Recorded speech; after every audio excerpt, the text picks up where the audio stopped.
Hello there. I'm Sean McLaren, and I'm a Magic player. And I assume you're a Magic player. So let's make some Magic together. Today I'll be playing some Legacy, Blue Red Delver. And Legacy's a lot of fun from time to time, giving it a little try here today. It's been a while since I've Legacied. I've tried my hand at some Legacy, so I'm going to be trying some of the new cards from the newer sets and seeing how the deck does.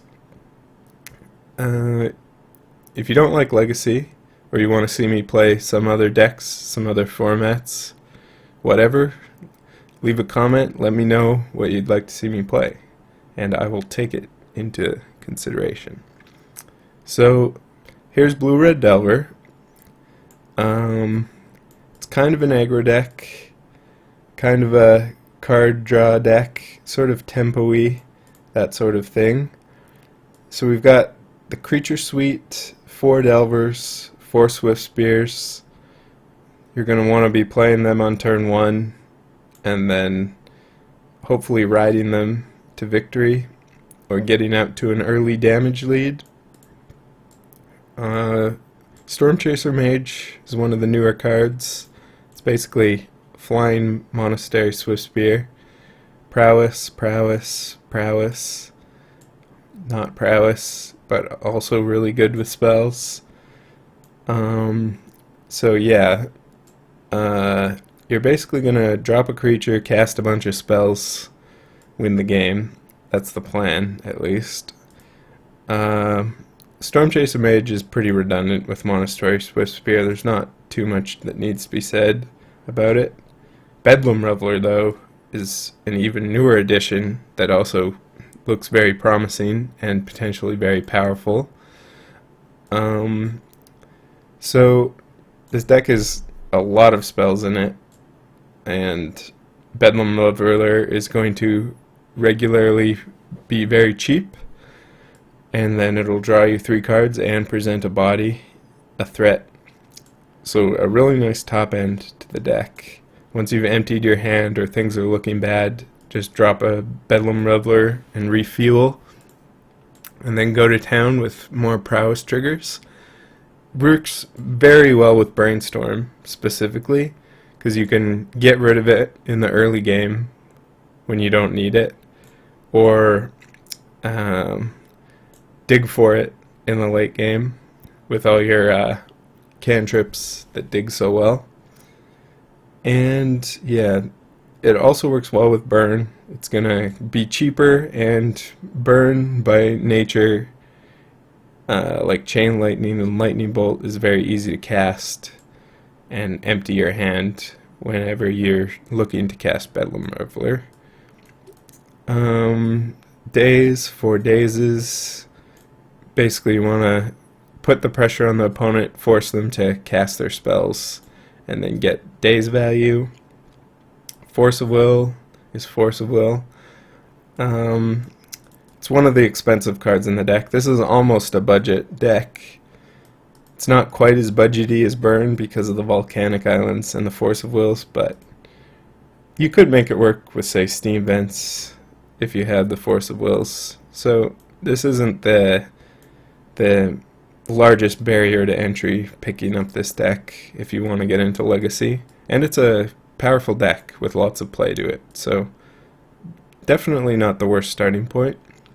Price of Progress can be very powerful. It can also do nothing. Usually it'll be in between because opponents are going to play around Price of Progress, fetch up basics if possible. But if they don't, it's going to be very punishing for them. Deal potentially a ton of damage and win the game. If you're ever doing 10 damage with it, or around that amount, that's going to be like game over pretty much. Then in there, Gitaxian Probe, a free spell, and allows you to see their hand, know what to Force of Will, that sort of thing. Trigger your prowess creatures. Ponder, Preordain, just more cantripping. Then the burns. Basic mana base. of 4 volcanic islands, and then fetch lands and some basics. So a tight little main deck with a bunch of value cards, a bunch of aggressive cards, that sort of thing. Sideboard, we have Surgical Extraction for best against graveyard decks, but can also hit a Snapcaster Mage or a key card, a Snapcaster Mage flashback target, or like a Show and Tell or something like that. Pyroblast, great against like Miracles, the Mirror, any blue decks obviously, good against blue cards. Grim Lavamancer, great for picking off creatures. Flusterstorm, best against Storm. I mean, it flusters storms, so makes sense. Also just good against blue decks in general, if you're trying to outvalue them, and Flusterstorm is just a solid, cheap counterspell. More Price of Progress is good against some decks. Smash to Smithereens, good against artifacts, any artifact-centric decks, or just Chalice of the Void, since it costs 2, and Chalice of the Void on 1 is going to otherwise get you good. Null Rod, the same sort of thing, also good against Sensei's Divining Top, specifically from Miracles. Sulfuric Vortex, also great against Miracles, or any control matchups, can basically win the game by itself. Pyrokinesis against creature decks, just a pitch spell, so allows you to get an advantage quickly, hit in with your creatures, and clear the board. And similar to Submerge, although Submerge isn't even card disadvantage, you can just submerging a Tarmogoyf is pretty good, and then hitting in with your guys as well. I think that's it. So let's get to some games.